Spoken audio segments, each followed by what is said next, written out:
Hello and welcome everyone to yet another tech enthusiastic video from Edureka. I'm Ravi and today we'll be discussing about loops in Java.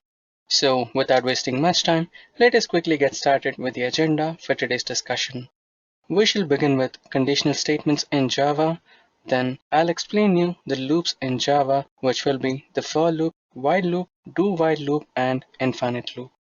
Loops in Java are used to run a certain code segment in a project for a finite number of times until a certain condition is satisfied. In this video, we will discuss the different types of loops in Java and their control flow along with their relative examples. If we recall the definition, we find that any particular loop is executed based on the validity of a condition. So, it is important that we also understand the terminology of conditional statements in Java. To understand conditional statements in Java, let us consider a simple example of a car showroom where Mr. John goes to buy a car. He will be assisted by the sales manager of that particular car showroom. He says that he has a condition to buy a car of either of the three colors, which are black, red, or blue. So he searches the cars which are available in the three colors. First, he'll apply a condition in his mind for searching the car with the color black. If it is not available, then he will go for the car with the color red. If it is not available, then finally he will search for a car which is available in blue. So, if his condition is satisfied, then he'll buy the car. Else, he will not buy the car. That's how the computers also think when a loop is applied onto them. So according to our example, Mr. John finds a car with blue color and finally buys it. Now let us dive into the conditional statements which are available in Java. The conditional statements describes the compiler to carry out the execution of a particular code segment in a program until the condition is satisfied. The types of conditional statements available in Java are ternary operator, if operator, else if operator, else if ladder, nested if, break, and switch. Let us execute some examples related to all these conditional operators one by one. Firstly, we shall execute an example based on if loop.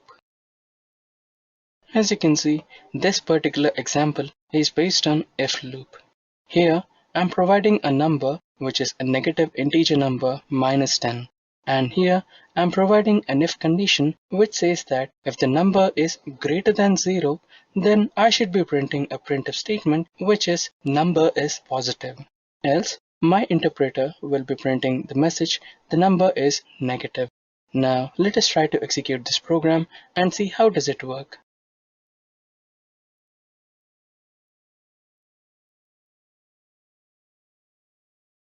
As you can see, the output has been generated, which says the number is negative.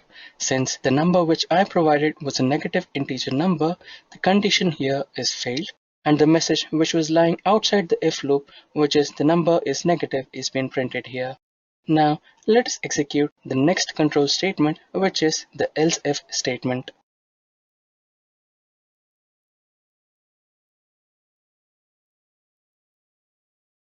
As you can see, this particular example is based on else if loop. Here, I'm trying to provide an integer value to the variable a. According to my condition, if the number which I have included results in a modulus is equals to 0, then I should be printing the message as even number. Else, I should be providing the number as odd number. Now, let us try to execute this program and see how does it work.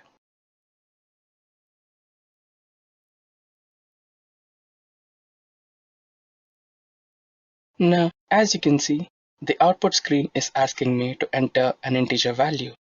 Let us try to input an even number.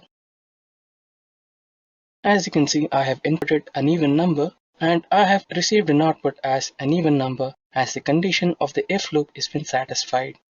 Now let us try to input an odd number and see if the else loop is working properly or not.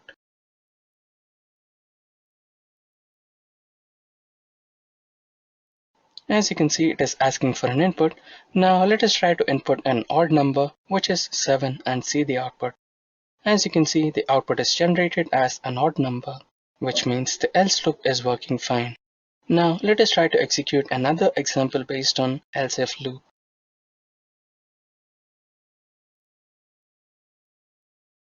Here I'm trying to execute an example based on year. I'll be trying to input an year, which the program will find out if it is a leap year or not. The condition I have provided for if statement is if the year modulus is equals to 0 and year modulus 100 is not equals to 0, or year modulus 400 is equals to 0, then I must print the message the year you have entered is a leap year. This means all the conditions which are stated in the if loop must be true. Else, it should print a message which says the year you have entered is not a leap year. Now, let us try to execute this program and see how does it work.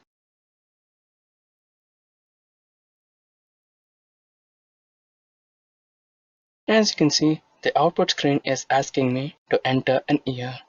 Now, let us try to enter a leap year. As you can see, the conditions which are provided in the if statement are true, and we are printing the message the year you have entered is a leap year. Now, let us try to provide an input which is not a leap year. As you can see, now it is asking for an year. Let us input the present year, which is 2019, and see if it is a leap year or not. As you can see, the conditions which were provided in the if loop are not satisfied, and the program is printing the message, which is the year you have entered is not a leap year. Now, let us try to execute some programs based on if-else ladder.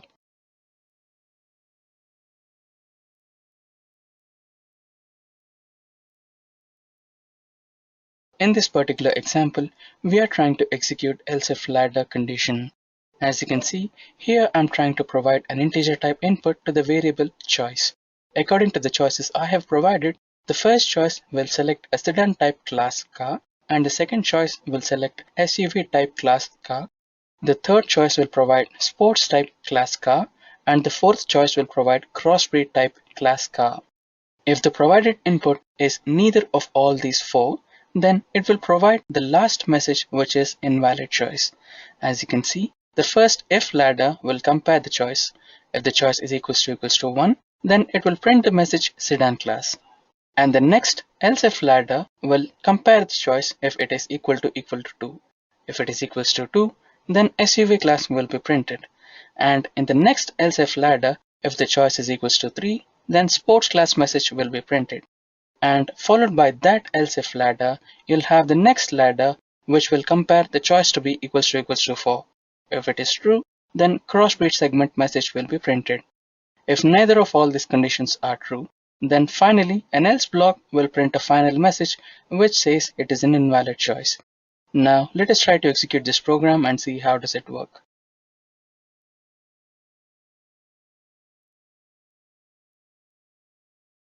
As you can see, the program has been successfully executed and it is asking for a choice. Now, let us try to select SUV type vehicle. For that, we need to provide an input as 2.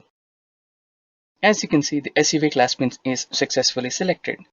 Now, followed by this program, let us execute nested if condition.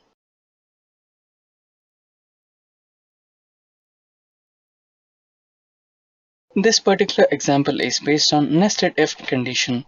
In this particular example, I am going to provide inputs for 3 numbers. N1 is equals to 20, N2 is equals to 30, and N3 is equals to 10. And finally, we have another integer type variable which is greatest. Using the nested if condition, we'll try to find out the greatest number out of all these 3. As you can see, the first if statement has the condition if N1 is greater than equal to N2, then it should enter an inner if loop. Inside the inner if loop, we have a condition which says if N1 is greater than or equal to N3, then it should enter the loop and print greatest is equals to N1. Else, it should print greatest is equals to N3.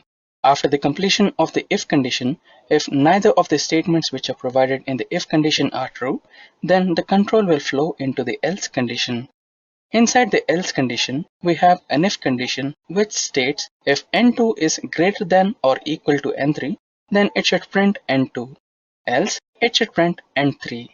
Now, the final output will be generated along with a message, the largest number is and the greatest value.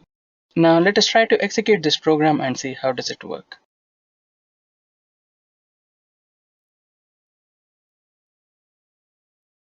As you can see, the output has been successfully generated and it says the largest number is 30. Now let us try to execute an example based on ternary operator.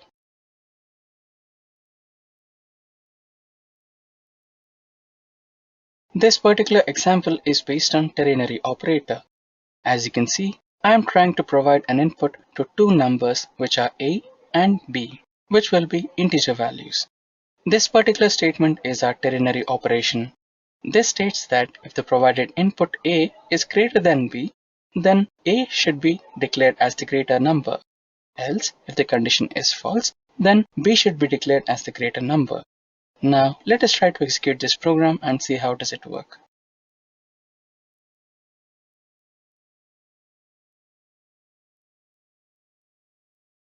As you can see, the program has been successfully executed and it is asking for a value for the variable A. Let us enter 10. Now it is asking for a value to the variable B.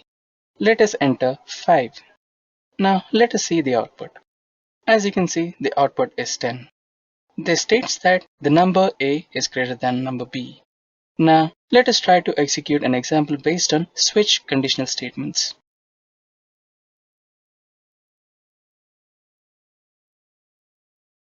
So this particular example is based on switch conditional statement. Here I'll be asked a question as enter any month. So I'll be entering an integer value to the variable month. If the input value is 1, then the program will execute January. If the input value is 2, the program will execute February. Similarly, if the input value is 12, then it will execute December. And if neither of the cases match to the input which I provide, then it will execute a default message which will be invalid input. Now let us try to execute this program and see how does it work. As you can see, the program has been successfully executed and it is asking me to enter any month. Let us try to input 3. As you can see, March is the message which has been printed by the program. Now let us try to execute an example based on break statement. As you can see in this particular example, I have provided an integer array which has the values 10, 20, 30, 40 and 50. And here I'm trying to print the same array using a print statement with a provided condition. If the number is equals to 40, then the for loop should terminate at that particular instance. Now let us try to execute this program and see how does it work.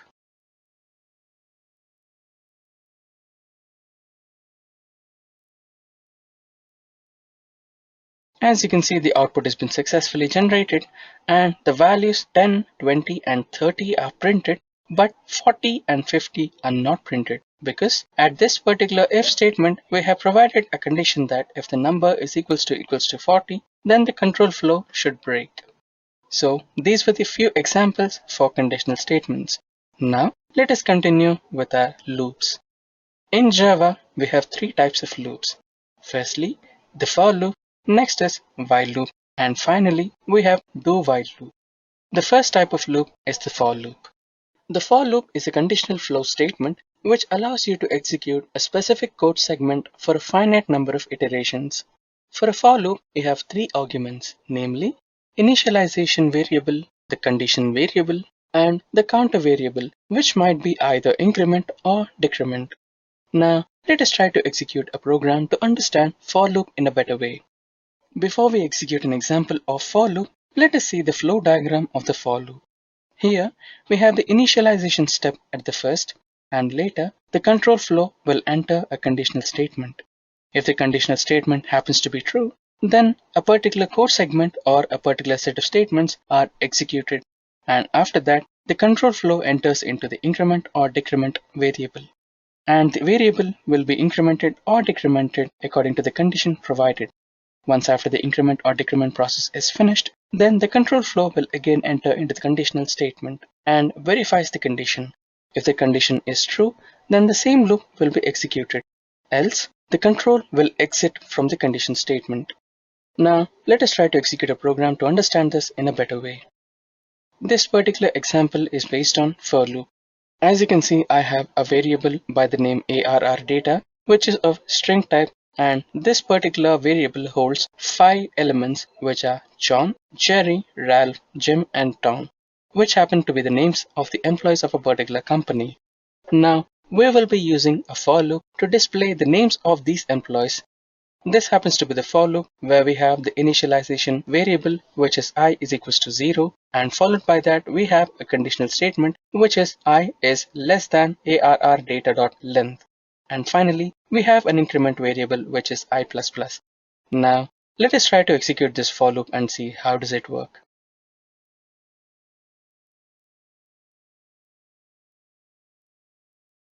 As you can see, the loop has been successfully executed and we have our output here.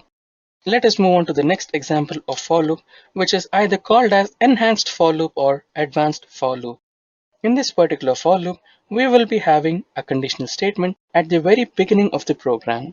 The control flow enters the conditional statement and finds if there are any elements present in the array or not.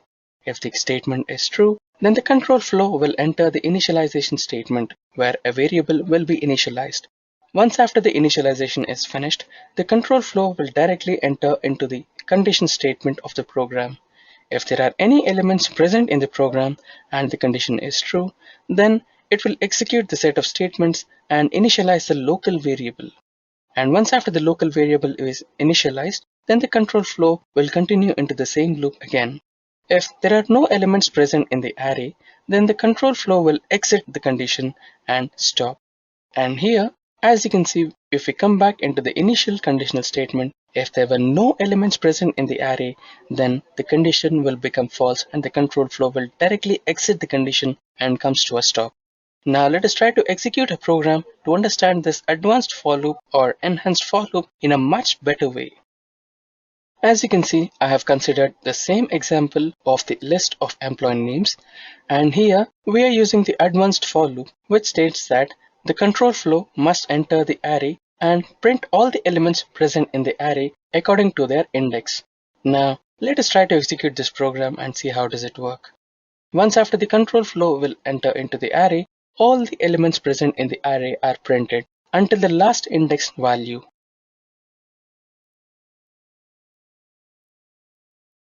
As you can see, the program has been successfully executed and the output has been generated. With this, let us try to execute nested for loop. Before executing an example, let us try to understand the flow diagram of the nested for loop. In a nested for loop, the program will begin at start and the control flow will encounter the first loop statement. After that, the control flow will enter into the condition.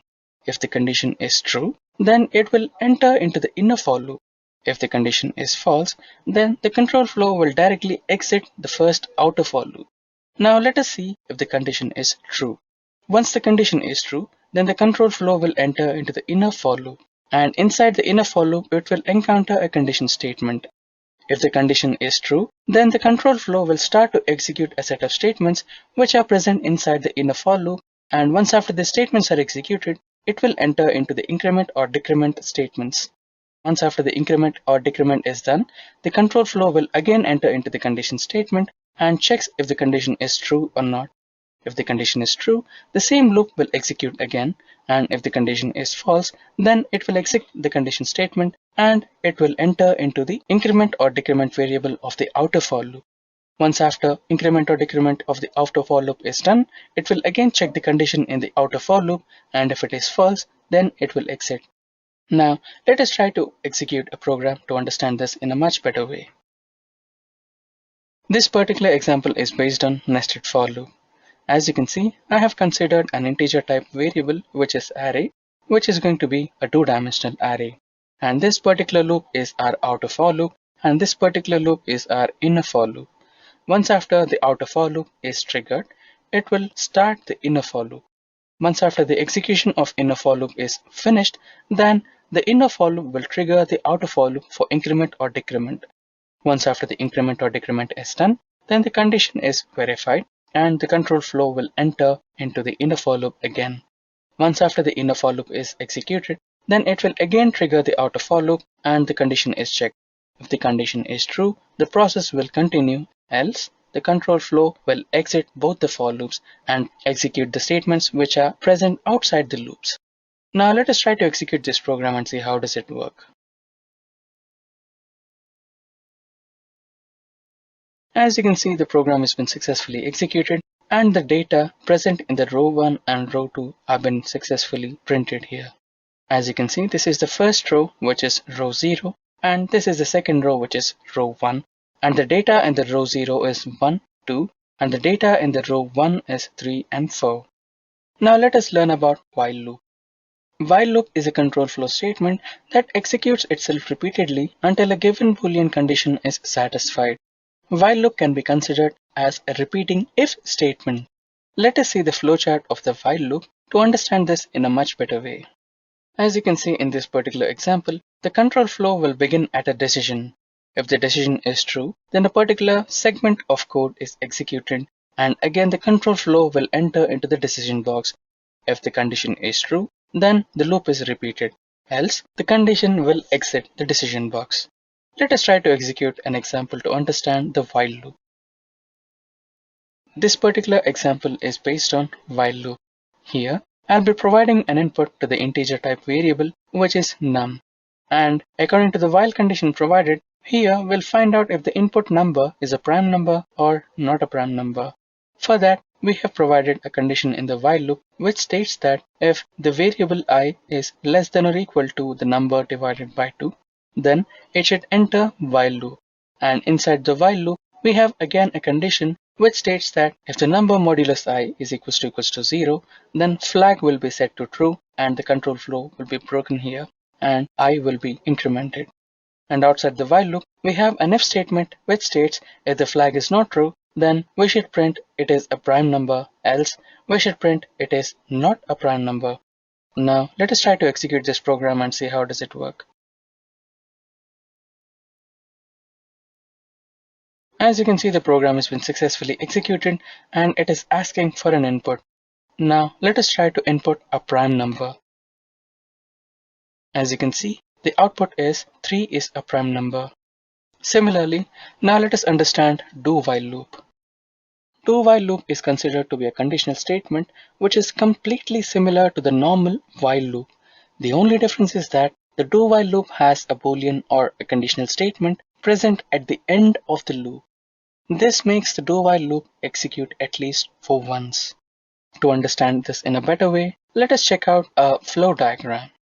In this particular example, the control flow will first encounter the statement. So this particular statement will be executed at least for once without checking the condition. Once after the statements are executed, the control flow will enter into the conditional statement. Now the condition is checked. If the condition is true, then the same statements will be executed once more. Once after the statements are executed, then the condition is checked again. If the condition is true, then the same loop will be continued, else the control flow will exit the condition. Now, let us try to execute a program to understand this in a much better way. This particular example is based on do while loop. So in here, I've considered an array into which I'll be entering elements. The process of entering the elements will continue until I provide an input 0.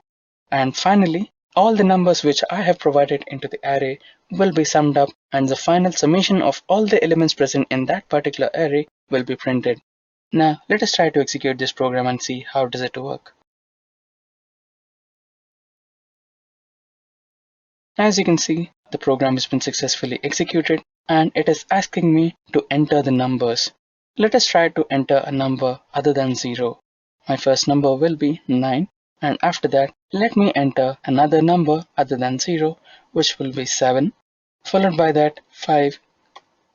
As you can see, it is continuing to accept the numbers which are other than 0. And now let us try to enter 0 and see what happens. As you can see, the loop is been terminated and the summation of all the numbers which were provided into the array are summed up and the summation is provided as 25. So with this, let us execute the next type of loop, which is infinite loop. Before we continue into the infinite loop, Let me provide you a simple example to understand while loop and do while loop in a much better way. You must be familiar with the Roadrunner cartoons. As you can see, the Roadrunner here is running on while loop, and the coyote, which always tries to hunt the Roadrunner, is trying to execute itself using a do while loop. So here, the condition was checked first and the Roadrunner is safe, and in the case of coyote, it was using a do while loop and executed itself without checking the condition, and it is outside the cliff. So this is the basic difference between the while loop and the do while loop.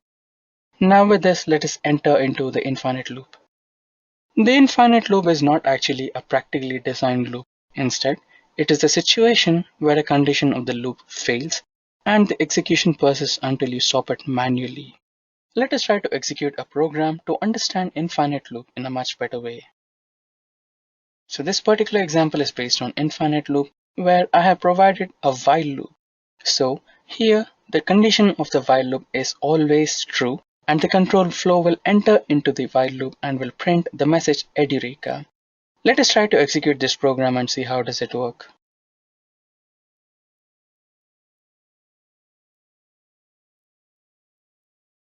As you can see, the program has been successfully executed and it is continuing to print the Edureka message continuously. Now I have to stop this manually and exit the infinite loop. As you can see, the infinite loop has been successfully terminated now. So with this, we come to an end of this session. I hope you have understood the conditional statements in Java and also the loop statements present in Java. If you have any queries related to this session, then please feel free to write them in the comment section below. Till then, thank you and happy learning.